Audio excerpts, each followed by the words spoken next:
Bonjour, ravi de vous retrouver pour cette guidance Oracle Astro des cancers et ascendant cancer pour ce mois de mars.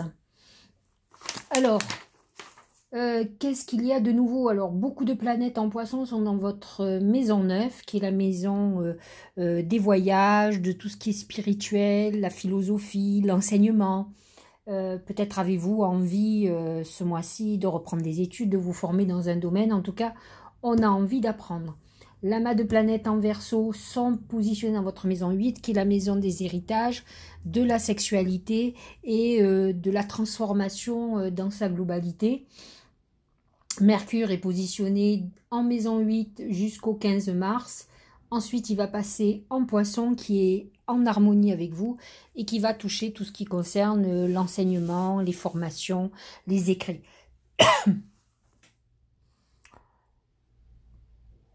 Donc, effectivement, c'est un mois qui est assez, comment dirais-je, dans la réflexion. Le Poisson peut amener à pas mal de personnes du cancer ou ascendant cancer à méditer sur sa vie, sur son avenir, sur son passé d'ailleurs. Ça peut amener une période un peu de spleen. Alors, il faut savoir aussi que Pluton est positionné dans votre maison 7. Il touche plus particulièrement le dernier décan, des cancers, et il amène un bouleversement profond des relations aux autres et des couples particulièrement ou des associations. Mars, actuellement en Gémeaux, est positionné dans votre maison 12, ce qui freine énormément tout ce qui est mouvement et action.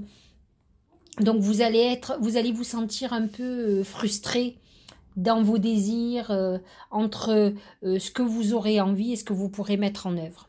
Alors, nous allons regarder ce que nous disent les oracles. C'est la main de Fatma. Alors, lorsque nous avons la main de Fatma comme oracle principal d'un mois, par exemple, ça veut dire quoi? C'est la protection. Mais sa protection, la main de Fatma, c'est une protection particulière, c'est-à-dire qu'elle vous dit, quel que soit ton problème aujourd'hui, tu vas trouver la solution. Il y a résolution, tu es protégé. Tu auras une issue favorable. Mais la main de Fatma suggère que vous soyez dans une situation très délicate ou que c'est très compliqué. La main de Fatma est présente lorsqu'il y a succès sur des situations très difficiles, où il y a beaucoup de nœuds, où c'est très complexe. Et souvent, si par exemple vous avez un procès, c'est un procès de longue haleine, c'est-à-dire c'est long, mais l'aboutissement est favorable et peut passer par des échecs, c'est-à-dire où il va falloir faire appel, repartir, etc. Donc ça c'est pour l'exemple, mais ça peut être beaucoup d'autres choses. En tout cas, la situation, vous devez être dans des situations très compliquées et la main de Fatma vous dit, sois rassuré, tu vas avoir gain de cause, tu as la réussite, il y aura le bout du tunnel, je suis là pour te soutenir, mais il va falloir beaucoup de courage. Alors, on va s'appuyer maintenant sur chaque thème. Le premier, tout ce qui concerne l'argent et le travail, bien sûr. Je dis bien sûr, parce qu'avec ce que je viens de vous dire, il ne pouvait que sortir un dragon. Le dragon, c'est remonte les manches, il va falloir travailler dur, il va falloir être rigoureux, déterminé. C'est un peu ce qu'on a vécu l'année dernière, vous voyez, c'est la dureté, alors que le cancer, c'est la douceur, il a besoin de confort, de réconfort. Le dragon représente beaucoup plus le Capricorne, son signe opposé, et représente aussi beaucoup le Bélier dans la dureté, dans la détermination. Donc c'est difficile pour les cancers ascendant cancer d'être ce que nous demandent les oracles. Mais pour avoir cette réussite, comme je vous ai expliqué, il va falloir en passer par là, avec beaucoup de rigueur, beaucoup travailler, trouver des solutions. Si vous avez des soucis financiers, il va falloir faire des économies, se serrer la ceinture. Certes, ça cache quand même une belle frustration, mais si vous avez un bel aboutissement au bout, ça vaut peut-être le coup. De toute façon, vous avez le soleil à partir du 21 mars qui sera en bélier, qui est en désharmonie avec le cancer, mais qui se positionne en maison 10, qui est la réussite professionnelle, et Vénus qui amènera quand même un capital chance à partir du 22 mars, donc c'est la deuxième moitié du mois qui pourrait voir les solutions pointer leur nez. Au niveau sentimental, c'est le cheval. Cheval, c'est la rébellion, c'est le besoin de liberté. Avec Pluton dans votre maison 7, donc pour les troisièmes décans, mais peut-être que depuis quelque temps, d'autres décans du cancer ont vécu cette crise. Et donc, vous êtes dans une phase de besoin de liberté, qu'on ne vous interdise rien. Ça va être compliqué pour être en couple et pour rester en couple, surtout les vieux couples. Ou en tout cas, on refuse la possession, quoi, le côté concession. Donc c'est une période pas facile. Alors il peut y avoir des grosses crises. La Mène Fatma vous dit, attention, il peut y avoir une période de crise, de rébellion très importante, de volonté de liberté. Mais le couple peut complètement résister avec la Mène Fatma. Hein. Ça ne veut pas dire qu'il y a rupture. Mais ça va être compliqué. Il va y avoir quand même pas mal de conflits qui sont là. Aucun aspect sont en maison 5, mais par contre, vous avez Uranus en taureau, qui est en harmonie avec le cancer, qui est dans votre maison 11, la maison des amis. Donc, tout peut arriver, y compris une petite tromperie, un coup, comment on dit, en tout cas, une infidélité, ça, c'est tout à fait possible, mais ça ne veut pas dire rupture pour autant. La santé, c'est les chemins. C'est une période de doute, période où on ne sait pas trop quoi faire. De toute façon, avec la Mène de Fatma, quel que soit le problème de santé, il va être réglé, résolu. On aura peut-être des décisions importantes à prendre, mais au bout du compte, on saura ce qu'il faut. À faire attention parce qu'avec Neptune en Poisson, on est peut-être un peu dans l'indécision, peut-être même dans un traitement médical, mais bon, on va sur la voie de la guérison. C'est une période un peu particulière, mais qui nécessite justement de la rigueur. Le dragon, c'est ce qu'il demande. Donc, si vous devez aller consulter un médecin, il faut le faire parce que vous êtes dans une période où il va falloir que vous preniez en main. Alors, le Tao, c'est le pouvoir d'apprivoisement du petit. Retenue, autosuffisance, préparation minutieuse, ingéniosité, empêchement mineur, adaptabilité. C'est un peu ce que je vous disais, on est dans une période un peu délicate, où tout n'est pas réglé. Le pouvoir d'apprivoisement du petit, c'est aussi regarder dans le détail. Justement, peut-être, on dit toujours, les petits ruisseaux font de grandes rivières. Ne vous dites pas que, par exemple, l'économie que vous allez faire, elle ne veut rien dire, elle n'est pas suffisante, mais j'ai toujours l'habitude de dire que tout ce qui est dans ma poche n'est pas dans celle des autres. Donc, si vous devez faire même des petites économies, eh ben, au bout du compte, vous verrez que ça va vous faciliter le quotidien. Donc, ne pensez pas que tous les efforts, et c'est ce que vous demande le dragon, seront vains. Hein. Alors, le premier oracle d'intuition nous parle d'hiver, froideur, fête, célébration, fin. On voit bien que vous êtes dans une fin d'époque. Cette froideur me fait penser au Capricorne dont je vous parlais tout à l'heure avec le dragon.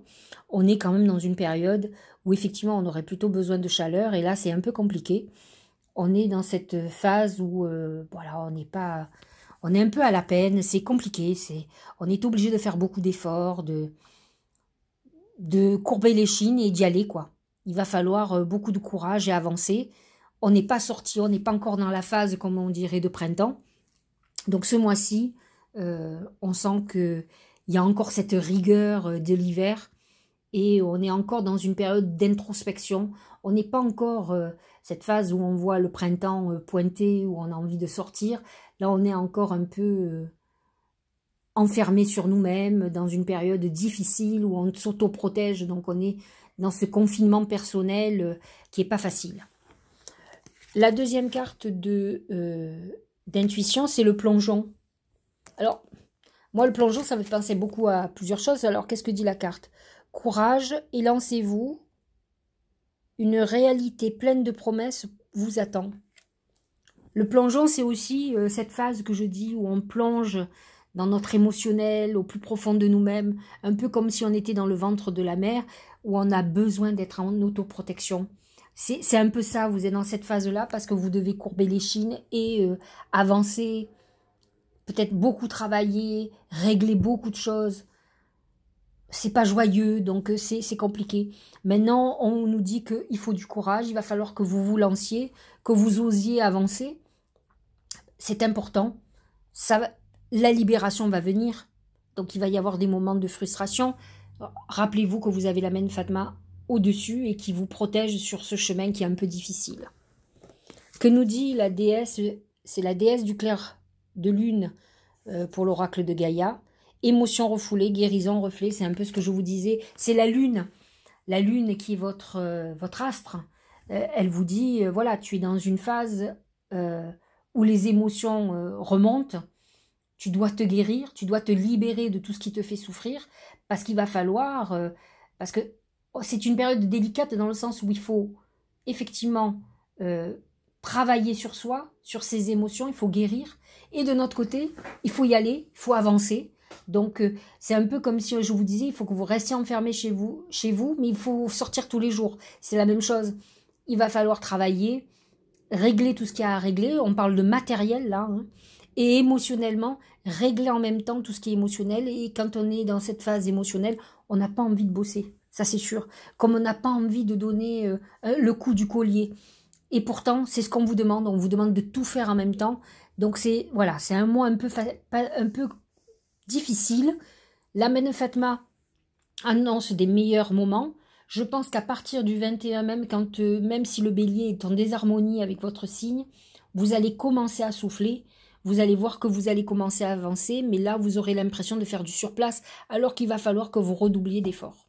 Bon, c'est pas hyper joyeux, mais ce n'est pas négatif puisque les aboutissements sont bons. C'est un mois pas facile, donc relevez les manches, allez-y, et vous verrez qu'après, ça va aller beaucoup mieux.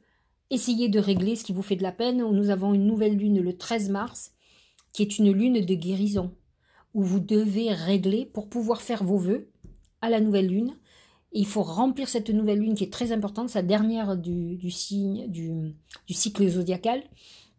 Donc elle est importante de préparer le cycle pour une nouvelle construction. Donc il faut repartir sur des bonnes bases. Donc c'est le moment de se guérir et c'est ce que vous demande la lune. Donc vous avez beaucoup de messages de soins et à la fois de réparation de tout ce qui ne va pas dans votre vie à tous les niveaux, spirituel, physique et matériel. J'espère que ça vous aura éclairé. Je vous dis à la fin du mois pour parler du mois d'avril. Sachez-le, chaque jour, sauf le week-end, je mets les messages de l'univers pour chaque signe et pour donner la tendance de la journée. Et je dois mettre en ligne votre année. Je suis très très très en retard. Mais bon, j'ai commencé, j'irai jusqu'au bout. Voilà, à bientôt.